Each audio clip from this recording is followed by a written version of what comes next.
sebenarnya, tidak hanya di mimbar tapi di dalam kehidupan yang nyata. Tapi baik juga karena firman itu selalu yang menjadi kebenaran.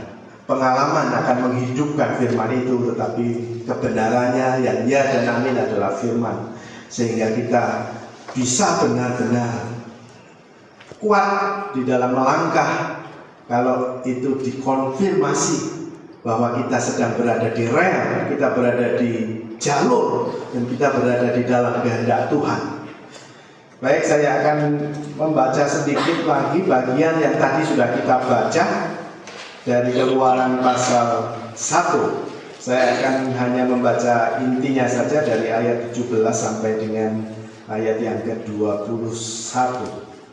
Tetapi bidan itu takut akan Allah dan tidak melakukan seperti yang dikatakan Raja Mesir kepada mereka, dan membiarkan bayi-bayi itu hidup. Lalu Raja Mesir memanggil bidan-bidan itu dan bertanya kepadanya, "Mengapakah kamu berbuat demikian, membiarkan hidup bayi-bayi itu?" Jawab bidan-bidan itu kepada Fir'aun, "Sebab perempuan Ibrani tidak sama dengan perempuan Mesir, melainkan mereka kuat. Sebelum bidan datang, mereka telah bersalin." Maka Allah berbuat baik kepada bidan-bidan itu. Bertambah banyaklah bangsa itu dan sangat berlipat ganda. Dan karena bidan-bidan itu takut akan Allah, maka Ia membuat mereka berumah tangga. Amin. Bapak, Ibu, dan saudaraku yang saya kasihi dalam Tuhan, seperti yang kita lihat di bagian renungan ini, ada orang-orang di dunia yang telah mengubah jalan sejarah tanpa menyadarinya.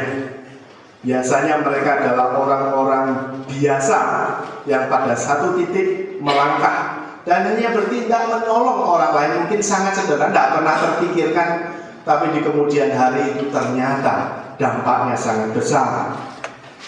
Ada Rosa Parks itu salah satu orang yang sangat luar biasa mendapat penghargaan karena dia seorang kulit hitam yang pada waktu itu memang jadi dianggap bangsa kelas 2 dan budak. Sehingga pada waktu itu di Amerika itu ada aturan, kalau orang kulit putih datang, walaupun yang orang kulit hitam itu tua atau bahkan hamil sekalipun, misalnya naik bis, ini orang yang tua pun harus berdiri dan memberikan tempat kepada orang kulit putih untuk duduk. Jadi pokoknya karena dia harus menganggap orang kulit putih adalah tua. Dan Rosa Parks pada waktu itu dia merasa ini tidak adil, ini aturan yang tidak benar. Lalu dia duduk, disuruh berdiri, dia tidak mau. Lalu kemudian didenda oleh pemerintah, dan kemudian sesudah peristiwa itu ternyata semua orang kulit hitam mogok kerja.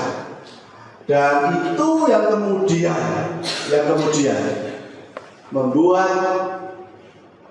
perubahan tatanan di Amerika yang menghargai kulit hitam. Salah seorang yang luar biasa. Kita juga lihat mungkin Bunda Teresia, dia juga tidak pernah terpikir bahkan bakal jadi orang besar. Dia hanya melangkah melihat orang-orang yang susah, orang-orang kusta, orang-orang yang tertolak, terlantar, tidak punya ayah ibu. Dia melangkah, dia lakukan untuk Tuhan. Dia tidak pernah berpikir jadi orang terkenal, tetapi kemudian dampak dari setiap pelayanannya yang tulus dengan kasih yang besar itu telah mengguncang dunia. Dan Bunda Teresa menjadi contoh yang luar biasa. Dan saya juga dikuatkan oleh saudara kita Ibu. Saudara kita Ibu ini sudah menjadi bagian yang sangat penting. Bapak Ibu melakukannya, saya kira tidak hanya sesederhana karena sudah cukup lama berada di sini 11 tahun. Dan mungkin kita hanya berpikir, oh ya ini di sini lalu kita lepas. tapi tunggulah saatnya akan jadi besar. Amin.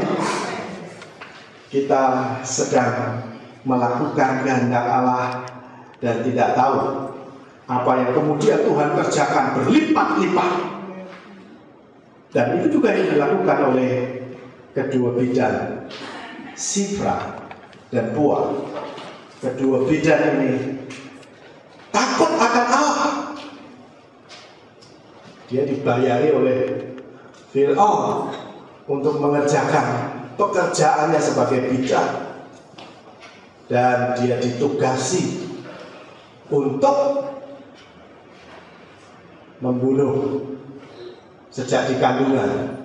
Jadi dia tugasnya adalah aborsi, mestinya begitu ya. Pokoknya sebelum sampai lahir bunuh dulu. Kalau dia sudah lahir laki-laki, bunuh saja. Nah, dia tahu. Kalau bidan itu kita tahu ya. Kalau bidan yang sudah pengalaman itu, walaupun pada waktu itu belum ada alat melihat laki-laki perempuan tuh, bidan-bidan itu ngerti ini sebelah kanan pas sebelah kiri itu dia tahu bidan, dia tahu laki-laki atau perempuan. Jadi sudah dibunuh dulu sejak di dalam.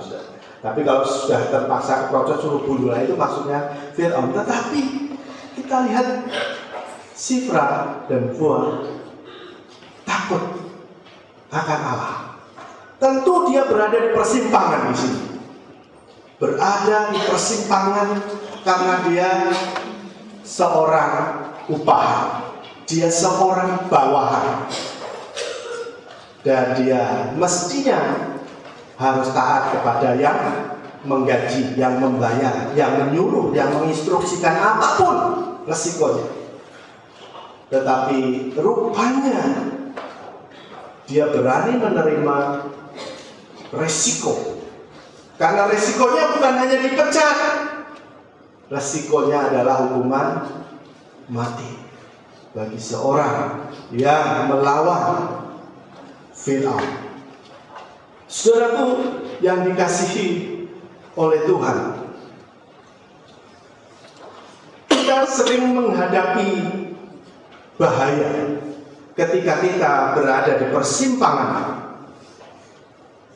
Berada di persimpangan ditandai oleh adanya sebuah krisis yang besar yang membutuhkan lebih dari sekedar pikiran-pikiran bijak, tetapi harus semestinya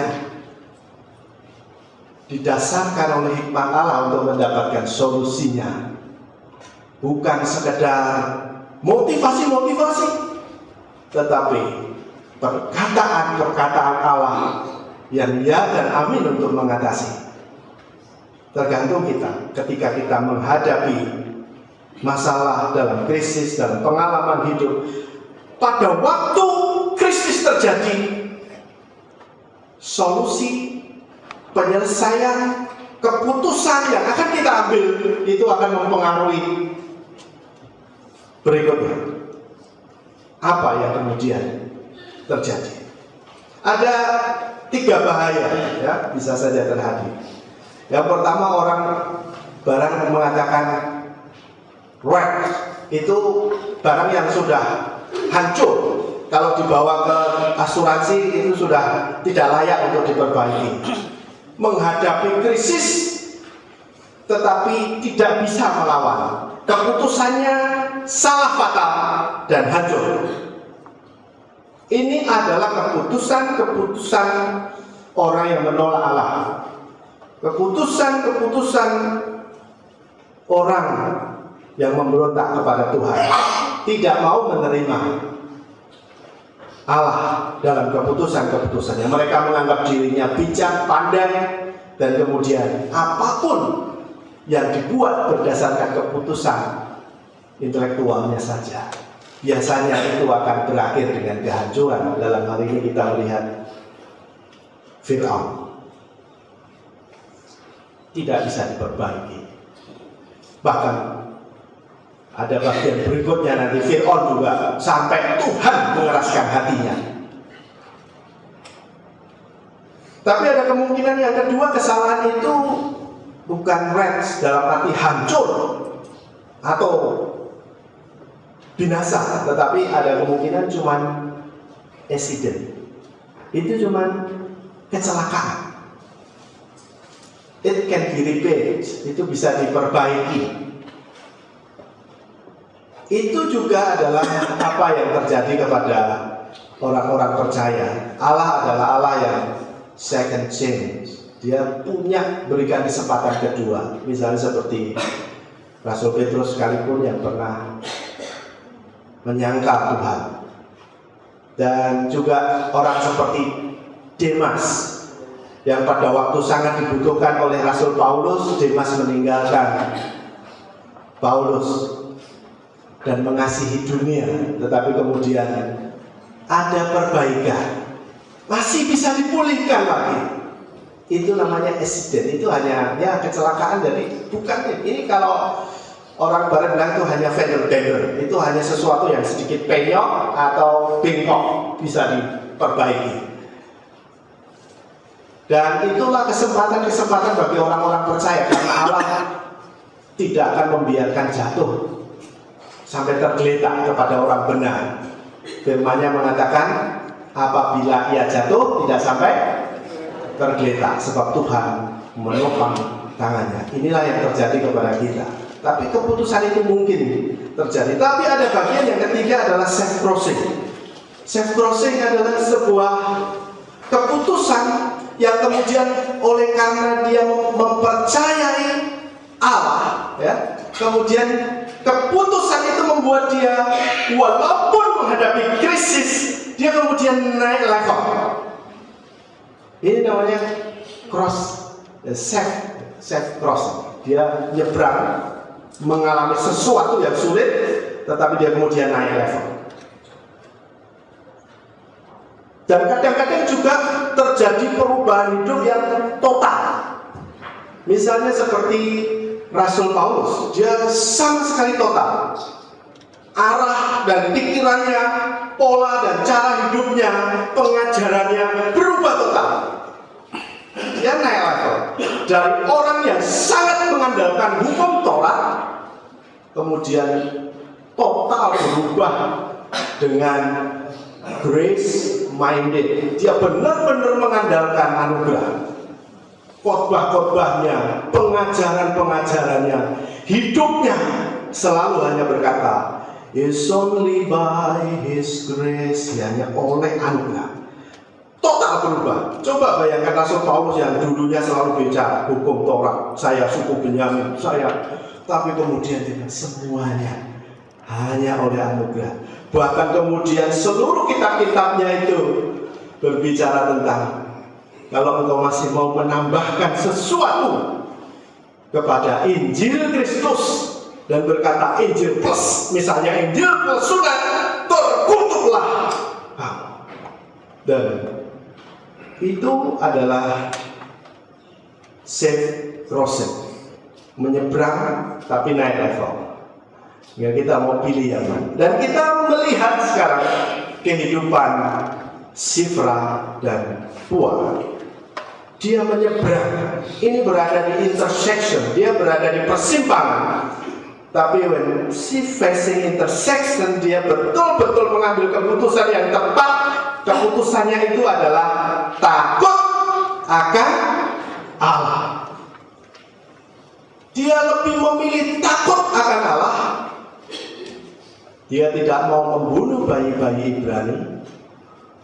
Dan dia benar-benar naik level. Dia benar-benar naik level. Kalau kita lihat kata firman Tuhan tadi, sudah sangat jelas bahwa dia kemudian diberkati oleh Tuhan dengan cara yang luar biasa. Diberikan hikmat. Itu levelnya ini luar biasa. Ketika Bapak Ibu melayani Tuhan, mungkin tidak selalu langsung pintar dengan segala banyak perbekalan. Aku nanti tak jawab gini, ini ada pertanyaan gini, tak jawab gini. Gak usah. Ketika Bapak Ibu dengan tulus mengasihi seseorang, membagikan kabar baik, mengasihi dia dengan tulus, mengatakan satu dua hal, bahkan ketika orang itu bertanya kelihatannya sangat sulit, tiba-tiba Tuhan mengalirkan hikmat dari surga dan Anda menjawab, loh, aku tadi kok bisa ngomong gitu ya? Pernah nggak? Sifra dan Pua sangat-sangat mendapatkan hikmat ini bukan disiap-siapkan. Dia bisa menjawab dengan luar biasa. Tidak sepenuhnya benar perkataan ini. Saya kira tidak semua orang ditemui sudah mati duluan di perut, enggak juga. Tapi Sifra mendapatkan hikmat untuk menjawab itu, untuk menyelamatkan bangsa yang besar, untuk menyelamatkan generasi. Dampaknya besar sekali dari tindakan seorang bidan yang bernama Sifra ini. Sebuah keputusan yang luar biasa. Dan dia berkata, perempuan Ibrani itu hebat-hebat. Mereka kuat-kuat sehingga ketika kami belum sampai di sana sudah lahir duluan. Ini hikmat dari mana? Dia tidak cari-cari. Kalau Bapak Ibu melayani Tuhan, Tuhan berikan hikmat. Amin. Itu yang luar biasa. Tidak usah khawatir. Layani dengan tulus. Bahkan tidak usah bedakan. Kadang kita ini terus begitu ketemu sama orang yang, wah ini orangnya kaya, orangnya kuat, lalu kita nggak berikan kabar baik. Saudara, jangan lihat orangnya. Semua orang butuh juru selamat. Semua orang butuh Tuhan Yesus. Tidak peduli kaya miskin, tidak peduli agamanya apapun. Saya jangan bicara agama, jangan bicara kaya miskin. Semua manusia butuh Tuhan Yesus. Amin. Dan itu yang sedang dibutuhkan oleh dunia. Dan Sifra, saudaraku, dia kemudian betul-betul naik level luar biasa. Saya mencoba melihat beberapa catatan tentang Sifra ini dalam catatan Rabi, karena terus terang kita akan biasanya langsung lihat tafsiran, tapi saya coba lihat orang-orang Yahudi menganggap Sifra itu kayak apa ya. Salah satu situsnya wanita ini, JWA.org, itu menulis tentang Sifra ini. Dia mengidentikan Sifra ini dengan Yokebed. Jadi dia bilang, banyakkan orang-orang tradisi para nabi mengidentikan Sifra ini dengan Yokebed. Kalau itu benar menurut tradisi Yahudi itu, berarti dia tidak hanya diberikan kesempatan berkeluarga, tetapi juga diberikan keturunan yang sangat berbobot, di mana anaknya adalah Musa sendiri, Miriam dan Harun.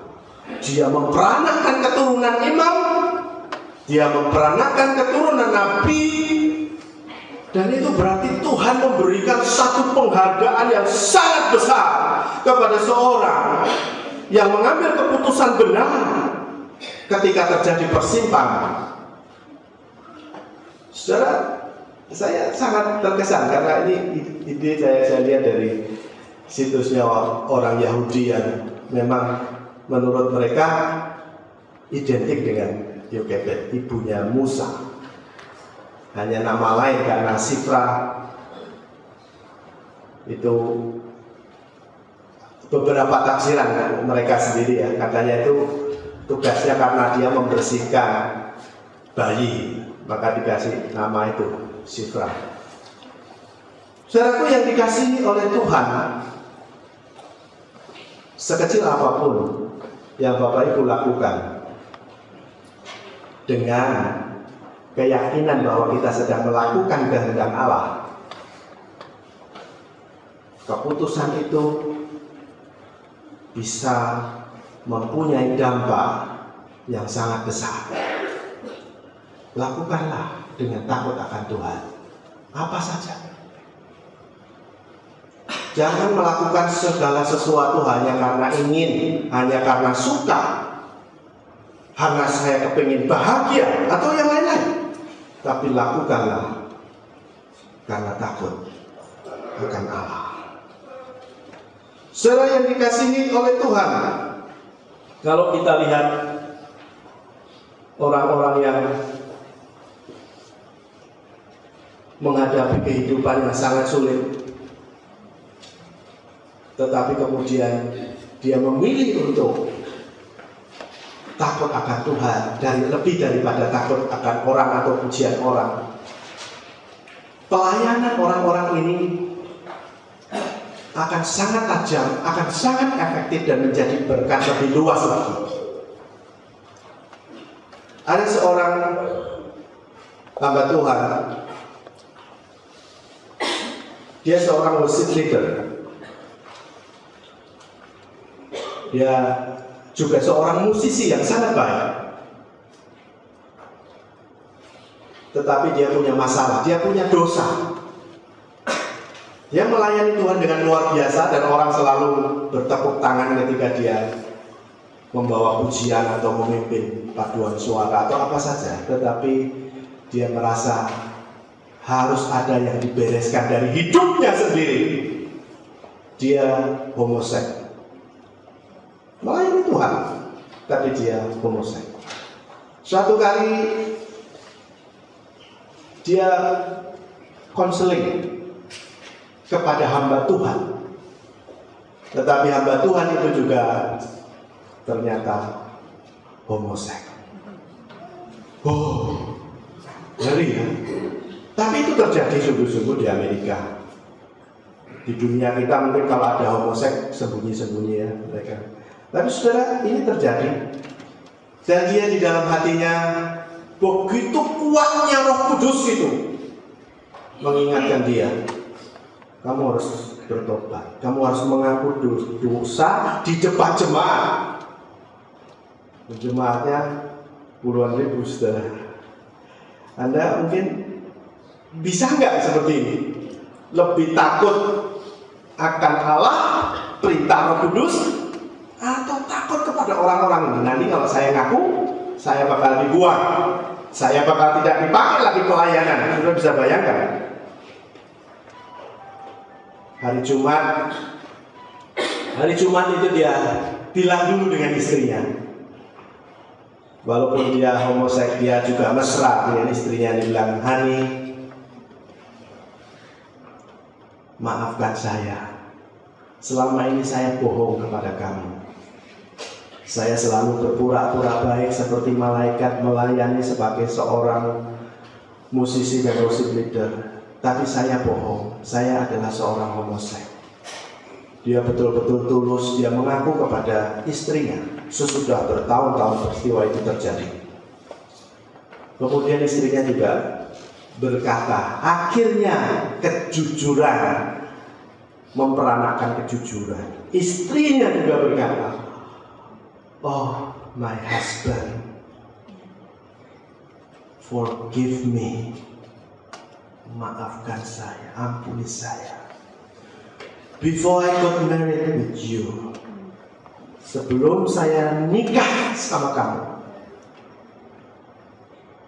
saya tidak pernah ingat berapa laki-laki tidur sama saya. I just like prostitutes before God married with you. Oh, tetapi mereka kemudian menangis berdua dan saling mengampuni. Suami istri itu dipulihkan. Setelah sekian lama mereka bisa menutupi dosa masing-masing dan mereka bisa melayani, tapi tetap tinggal dalam dosa. Tapi Tuhan sedang bekerja. Lalu istrinya menguatkan, oke, Hani, besok kamu mengaku di depan jemaat.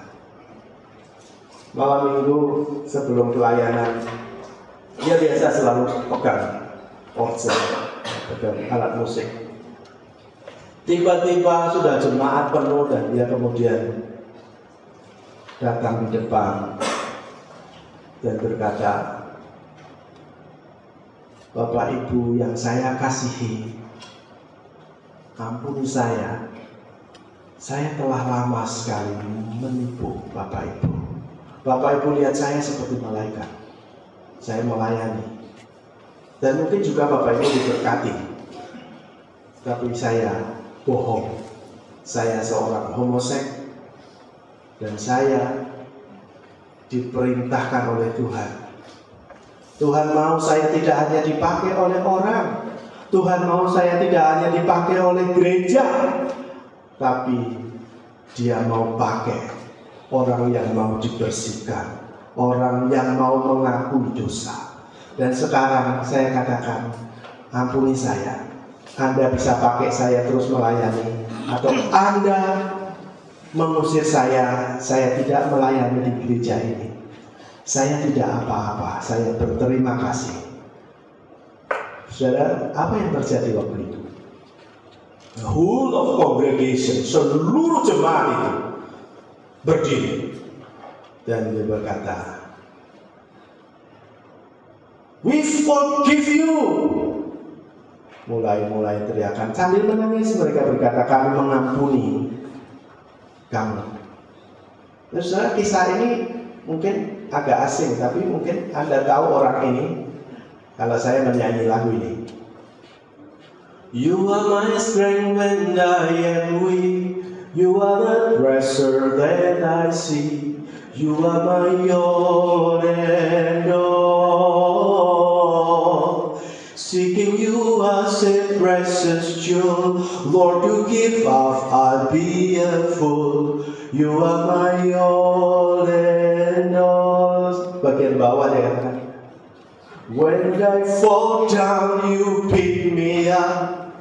When I am dry, you fill my cup. You are my all. Anda tahu lagu ini? Engkaulah kan. Itu adalah Dennis Juniorgen, pengarang lagu ini. Dan Anda diberkati dengan lagu ini, karena orang ini mau dibaharui Tuhan. Orang ini tidak hanya supaya disenangi orang, dia memilih takut akan Allah. Dan dia dipakai oleh Tuhan dengan dahsyat. Seluruh dunia menerjemahkan lagu ini, saya pikir, dan kita sangat diberkati dengan itu. Tuhan adalah segalanya. Saat jatuh, Tuhan mengangkat.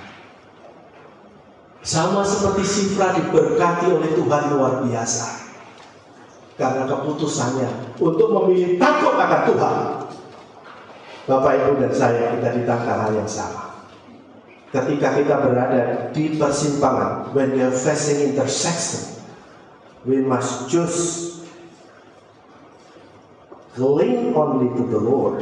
We must afraid only to the Lord. Kita hanya boleh takut, kita hanya boleh bergantung pada Tuhan. Jangan pilih yang lain, karena itu akan menentukan hidup kita diberkati atau hancur pada waktu ada di persimpangan-persimpangan seperti itu. Kadang-kadang mungkin persimpangannya sakit penyakit, dan masalahnya sering kadang-kadang ketika kita menghadapi persimpangan, kita tidak mencoba menyeberangi, tapi mencoba putar, cari cara, cari dalih, dan kita sudah lupa bahwa kita punya Tuhan yang dahsyat, dan Dia selalu bahkan mendahului kita untuk melangkah. Dia sebagai panji-panji. Saudaraku yang dikasihi oleh Tuhan, saya hanya ingin menegaskan, ayo kita takut akan Allah lebih dari semuanya, lebih dari sekadar penghargaan orang teman di gereja. Dan kalau kita melayani, kita harus berkata, Tuhan, saya ingin perkenan-Mu, tidak hanya sekedar supaya saya kelihatan aktif, tetapi kita sungguh-sungguh memperkenan hati Tuhan. Apa yang dikerjakan oleh Bapak Pendeta, saya melihat hamba Tuhan di tempat ini bukan hanya gembala, tapi juga bapak. Mereka bapak ibu yang luar biasa yang dipakai oleh Tuhan. Anda perlu bersyukur dengan gembala jemaat di tempat ini. Saya sangat diberkati olehnya.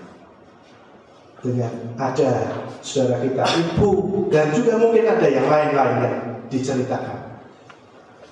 Saya memastikan Bapak Ibu sedang berada di dalam rel, di dalam panggilan Tuhan.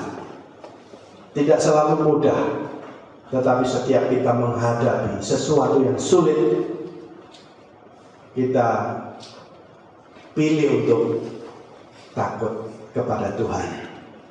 Orang yang takut akan Tuhan bukan hanya diberkati untuk dirinya sendiri, tetapi bahkan keturunan-keturunannya. Raja Daud juga pernah berkata, dulu aku muda, sekarang aku tua, tapi aku tidak pernah melihat. Tidak pernah melihat apa? Tidak pernah melihat apa? Anaknya orang percaya itu minta-minta. Amin. Mungkin Bapak Ibu juga pernah ingat kisah-kisah lama seperti Makjub dan Jonathan Edward.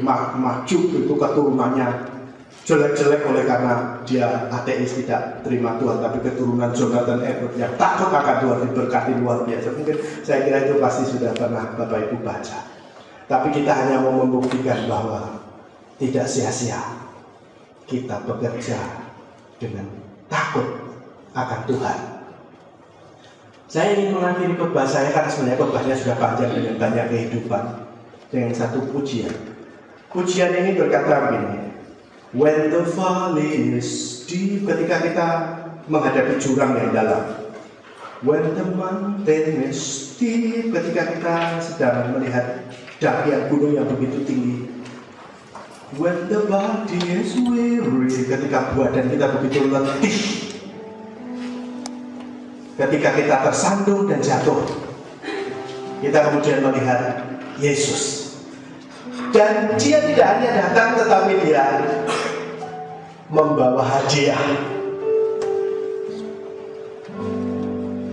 When the valley is deep, when the mountain is steep, when the body is weary, when we stumble and fall, when the choices are hard, when we bed and scar, when we spend our resources, when we give in our own,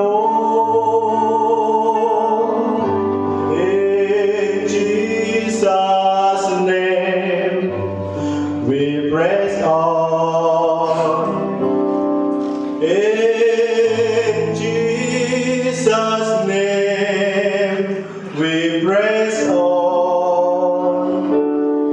Dear Lord, with the prize clear before our eyes, we find the strength to press on.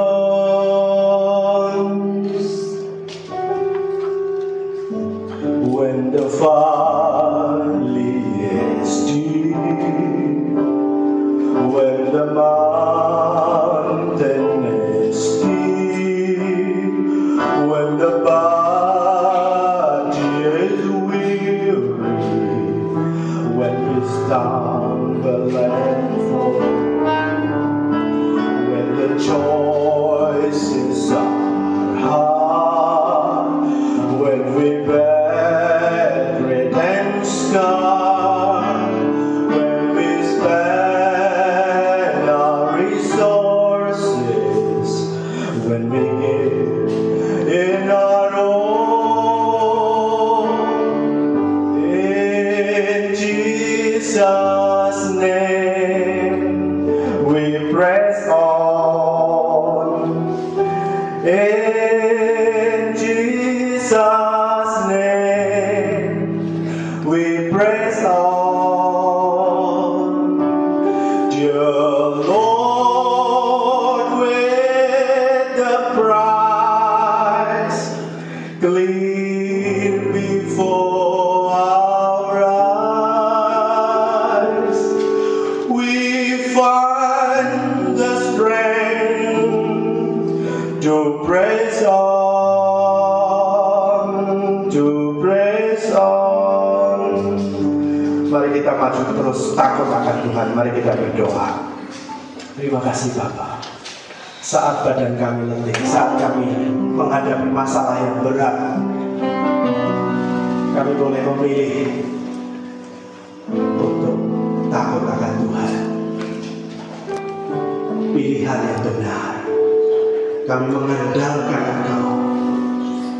Kami melihat Tuhan Yesus membawa hadiah untuk kami, dan itu membuat kami tambah semangat untuk melayani dan memperkenan Engkau. Berkati setiap anak-anak di tempat ini, hamba-Mu Bapak Agus Mayanto, hamba-hamba-Mu para majelis, anak-anak-Mu yang Kau kasih jemaah di tempat ini. Kami akan melangkah dalam takut akan Tuhan, dan setiap keputusan kami, bahkan sesulit apapun, kami akan berkata, Tuhan kami taat, kami takut Engkau, dan keputusan itu akan mendatangkan berkat, bukan hanya untuk kita, tetapi untuk anak cucu kita, di dalam nama Tuhan Yesus. Amin.